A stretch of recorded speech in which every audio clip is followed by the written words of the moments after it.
Happy Saturday sa ating lahat. Narito ang update sa lagay ng ating panahon ngayong March 2, 2024 hanggang sa susunod na 24 oras.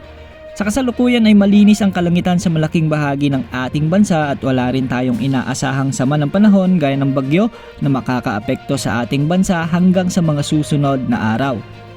Sa ngayon, dalawang weather systems ang nakakaapekto sa ating bansa. Una na rito ang Northeast Monsoon o ang amihan na nakakaapekto ngayon sa bahagi ng Northern Luzon at ang Easterlies na nakakaapekto sa natitirang bahagi ng ating bansa. Ngayong araw asahan ang maulap hanggang sa may mga kalat-kalat na pag-ulan sa bahagi ng Cagayan Valley, Aurora at Northern Quezon. Posible rin ang mga biglaang pagbaha o landslides dahil sa mga minsang malalakas na buhos ng ulan sa mga nasabing lugar. Samantala sa Metro Manila at natitirang bahagi ng Luzon, asahan ang bahagyang maulap hanggang sa maulap na papawirin na may mga tsansa lamang ng mga isolated rains dulot ng easterlies. Sa Visayas at Palawan, mababa ang tsansa ng pag-ulan ngayong araw at may mga tsansa lamang ng isolated rains dulot pa rin ng easterlies.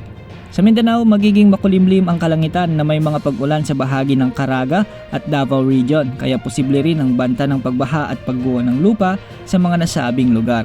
Sa natitirang bahagi ng Mindanao, asahan ang maaliwalas na panahon dahil sa umiiral na easterlies.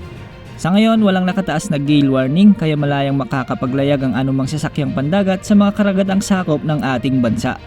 Samantala, posibleng opisyal nang ideklara ng Pag-asa ang pagsisimula ng tag-init sa mga susunod na linggo dahil sa papahinang bugso ng hanging amihan.